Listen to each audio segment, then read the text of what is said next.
தமிழகத்தை பொறுத்தவரை இனி வருகிற நாட்களில் கனமழையானது தீவிரமடைய வாய்ப்புள்ளது தமிழ்நாட்டில். இனி எந்தெந்த மாவட்டங்களுக்கு, எந்தெந்த தேதிகளுக்கு இந்த கனமழையானது பதிவாக வாய்ப்புள்ளது? அத பத்தி தான் பார்க்க போறோம். நீங்க நம்ம சேனல சப்ஸ்கிரைப் பண்ணாம இருந்தீங்கன்னா, மறக்காம லைக் பண்ணிக்கோங்க, சப்ஸ்கிரைப் பண்ணிக்கோங்க. அதாவது வட உள் தமிழக மாவட்டங்களில் ஒரு சில இடங்களிலும், இதர தமிழக மாவட்டங்களில் ஓரிரு இடங்களிலும் மழை பெய்துள்ளது. காரைக்கால் பகுதிகளில் லேசான மழை பதிவாகியுள்ளது. புதுவையில் வறண்ட வானிலை நிலவியது. அடுத்த 7 தினங்களுக்கான வானிலை முன்னறிவிப்பு மற்றும் எச்சரிக்கை. அதாவது வடமேற்கு வங்கக்கடல் பகுதிகளில் ஒரு காற்றழுத்த தாழ்வு பகுதி உருவாகியுள்ளது. இது அடுத்த 24 மணி நேரத்தில் மேலும் வலுவடைந்து மேற்கு வடமேற்கு திசையில் நகர்ந்து அதுக்கடுத்த 24 மணி நேரத்தில் ஒரிசா பகுதிகளை கடந்து செல்லக்கூடும்.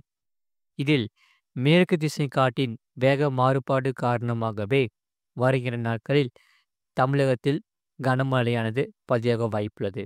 குறிப்பாக 3ஆம் தேதி வட தமிழகத்தில் ஒரு சில இடங்களிலும், தென் தமிழகத்தில் ஓரிரு இடங்களிலும், புதுவை மற்றும் காரைக்கால் பகுதிகளிலும் இடி, மின்னலுடன் கூடிய லேசான மழை முதல் மிதமான மழை பெய்யக்கூடும்.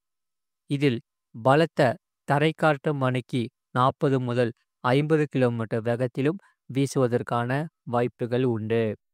4ஆம் தேதி முதல் 8ஆம் தேதி வரை தமிழகத்தில் ஓரிரு இடங்களிலும், புதுவை மற்றும் காரைக்கால் பகுதிகளிலும் லேசான மழை முதல் மிதமான மழையானது பதிவாக வாய்ப்புள்ளது. சென்னை மற்றும் புறநகர் பகுதிகளுக்கான வானிலை முன்னறிவிப்பு. இந்த சென்னையை பொறுத்தவரை வானம் ஓரளவு மேகமூட்டத்துடன் காணப்படும். நகரின் ஒரு சில பகுதிகளில் இடி, மின்னலுடன் கூடிய லேசான மழை முதல் மிதமான மழையானது பதிவாக வாய்ப்புள்ளது. அதிகபட்ச வெப்பநிலையை பொறுத்தவரை 34 முதல் 35 டிகிரி செல்சியஸ் ஒட்டியும், குறைந்தபட்ச வெப்பநிலை 27 முதல் 28 டிகிரி செல்சியஸ் ஒட்டியும் இருக்கக்கூடும். இந்த அதிகபட்ச வெப்பநிலையை பொறுத்தவரை இதில் 6ஆம் தேதி வரை தமிழகம், புதுவை மற்றும் காரைக்கால் பகுதிகளில் அதிகபட்ச வெப்பநிலையில் பெரிய மாற்றத்திற்கான வாய்ப்பு குறைவுதான். எனினும் ஒரு சில இடங்களில் சற்று உயரக்கூடும் என்று எதிர்பார்க்கப்படுகிறது. மேலும் இது இயல்பு நிலையிலிருந்து அதிகபட்ச வெப்ப அளவின் வேறுபாடு பொறுத்தவரை 6ஆம் தேதி வரை தமிழகத்தில் ஓரிரு இடங்களிலும், புதுவை மற்றும் காரைக்கால் பகுதிகளிலும் அதிகபட்ச வெப்பநிலையானது 2 முதல் 3 டிகிரி செல்சியஸ் இயல்பை விட அதிகமாக இருக்கக்கூடும். மற்றும் மீனவர்களுக்கான எச்சரிக்கையை பொறுத்தவரை தமிழக கடலோர பகுதிகளில் 3ஆம் தேதி தென் தமிழக கடலோர பகுதிகள், வட தமிழக கடலோர பகுதிகளுக்கு அப்பால் உள்ள தென்மேற்கு வங்கக்கடல் பகுதிகள், மன்னார் வளைகுடா மற்றும் குமரி கடல் பகுதிகளில் இந்த சூறாவளி காற்றானது மணிக்கு 40 முதல் 50 கிலோமீட்டர் வேகத்திலும், இடையிடையே 60 கிலோமீட்டர் வேகத்திலும் வீசுவதற்கான வாய்ப்புகள் உண்டு. 4ஆம் தேதி தமிழக கடலோர பகுதிகள், மன்னார் வளைகுடா மற்றும் குமரி கடல் பகுதிகளில் இந்த சூறாவளி காற்றானது மணிக்கு 40 முதல் 50 கிலோமீட்டர் வேகத்திலும், இடையிடையே 60 கிலோமீட்டர் வேகத்திலும் வீசக்கூடும். 5ஆம் தேதி அன்று தென் தமிழக கடலோர பகுதிகள், வட தமிழக கடலோர பகுதிகளுக்கு அப்பால் உள்ள தென்மேற்கு வங்கக்கடல் பகுதிகள், மன்னார் வளைகுடா மற்றும் குமரி கடல் பகுதிகளில் இந்த சூறாவளி காற்றானது மணிக்கு 40 முதல் 50 கிலோமீட்டர் வேகத்திலும், இடையிடையே 60 கிலோமீட்டர் வேகத்திலும் வீசக்கூடும்.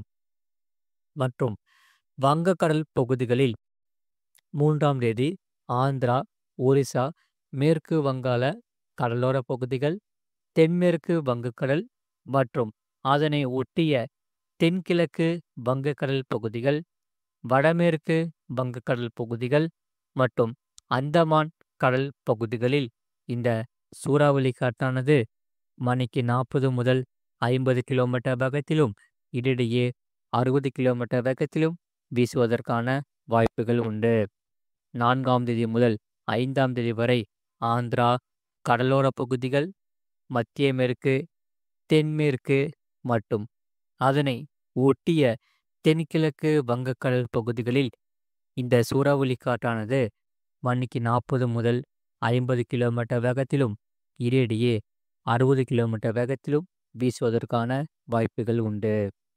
6ஆம் தேதியன்று மத்திய மேற்கு, தென்மேற்கு மற்றும் அதனை ஒட்டியுள்ள தென்கிழக்கு வங்கக்கடல் பகுதிகளில் இந்த சூறாவளி காற்றானது மணிக்கு 40 முதல் 50 கிலோமீட்டர் வேகத்திலும் இடையிடையே 60 கிலோமீட்டர் வேகத்திலும் வீசுவதற்கான வாய்ப்புகள் உண்டு.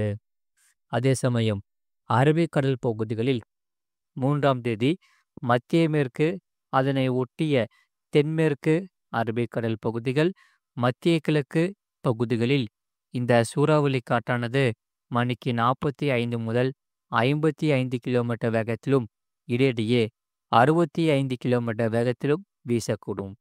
இதில் கொங்கன், கோவா, கர்நாடகா, கேரளா கடலோர பகுதிகள், அதனை ஒட்டிய மத்திய கிழக்கு அரபிக்கடல் பகுதிகள், லட்சத்தீவு மற்றும் மாலத்தீவு பகுதிகள், இதில் ஒட்டிய தென்கிழக்கு அரபிக்கடல் பகுதிகளில் இந்த சூறாவளி காற்றானது மணிக்கு 40 முதல் 50 கிலோமீட்டர் வேகத்திலும் இடையிடையே 60 கிலோமீட்டர் வேகத்திலும் வீசக்கூடும். 4ஆம் தேதி மத்திய மேற்கு, அதனை ஒட்டிய தென்மேற்கு அரபிக்கடல் பகுதிகள், மத்திய கிழக்கு பகுதிகளில் இந்த சூறாவளி காற்றானது மணிக்கு 45 முதல் 55 கிலோமீட்டர் வேகத்திலும் இடையிடையே 65 கிலோமீட்டர் வேகத்திலும் வீசக்கூடும். மற்றும் குஜராத், கொங்கன், கோவா, கர்நாடகா மற்றும் கேரளா கடலோர பகுதிகள், அதை ஒட்டிய மத்திய கிழக்கு அரபிக்கடல் பகுதிகள், லட்சத்தீவு பகுதிகள் மற்றும் அதனை ஒட்டிய தென்கிழக்கு அரபிக்கடல் பகுதிகளில் இந்த சூறாவளி காற்றானது மணிக்கு 40 முதல் 50 கிலோமீட்டர் வேகத்திலும் இடையிடையே 60 கிலோமீட்டர் வேகத்திலும் வீசுவதற்கான வாய்ப்புகள் உண்டு. மறக்காம நீங்கள் லைக் பண்ணிக்கோங்க, சப்ஸ்கிரைப் பண்ணிக்கோங்க. மேற்குறிப்பிட்ட நாட்களில் மீனவர்கள் இப்பகுதிகளுக்கு செல்ல வேண்டாம் என்று அறிவுறுத்தப்படுகிறார்கள். கடந்த 24 மணி நேரத்தில் பதிவான மழை நிலவு: நாமக்கல் மாவட்டம் நாமக்கல் ஈஆர்ஜி 5 சென்டிமீட்டர் பதிவுள்ளது. நீலகிரி மாவட்டம் தேவாலா 4 சென்டிமீட்டர் பதிவுள்ளது. நீலகிரி மாவட்டம் மேல்கூடலூர், ஈரோடு மாவட்டம் ஈரோடு பிடிஓ, நீலகிரி தேமார்கன், நீலகிரி கூடலூர் பஜார், நாமக்கல் மாவட்டம் நாமக்கல், நீலகிரி மாவட்டம் சிறுமுள்ளி, திருவாரூர் மாவட்டம் நன்னிலம், ராமநாதபுரம் மாவட்டம் முதுகுளத்தூர் தலா 3 சென்டிமீட்டர் பதிவுள்ளது. நீலகிரி மாவட்டம் நடுவட்டம், ஈரோடு மாவட்டம் பெருந்துறை, கிருஷ்ணகிரி மாவட்டம் கேஆர்பி அணை, சேலம் மாவட்டம் ஆனைமடுவு அணை, நீலகிரி மாவட்டம் பாரியூட் தலா 2 சென்டிமீட்டர் பதிவுள்ளது. சேலம் மாவட்டம் கரியக்கோவில் அணை, தருமபுரி மாவட்டம் பாப்பிரெட்டிப்பட்டி, தஞ்சாவூர் மாவட்டம் கும்பகோணம், தருமபுரி மாவட்டம் பாலக்கோடு, நாமக்கல் மாவட்டம் நாமக்கல் ஆட்சியர் அலுவலகம், நாகப்பட்டினம் மாவட்டம் திருக்கோவளை, ஈரோடு மாவட்டம் அம்மாப்பேட்டை தலா 1 சென்டிமீட்டர் பதிவுள்ளது. மறக்காமல் நீங்கள் லைக் பண்ணிக்கோங்க, சப்ஸ்கிரைப் பண்ணிக்கோங்க. இனி வருகிற நாட்களில் படிப்படியாக இந்த கனமழையானது தீவிரமடைய வாய்ப்புள்ளது தமிழ்நாட்டில். குறிப்பாக மாலை, இரவு மற்றும் அதிகாலை நேரத்தில் இந்த மழையானது பரவலாக பதிவாக வாய்ப்புள்ளது. பலத்த காற்றுடன் கூடிய கனமழையும் பதிவாக வாய்ப்புள்ளது தமிழ்நாட்டில். மறக்காமல் நீங்கள் லைக் பண்ணிக்கோங்க, சப்ஸ்கிரைப் பண்ணிக்கோங்க.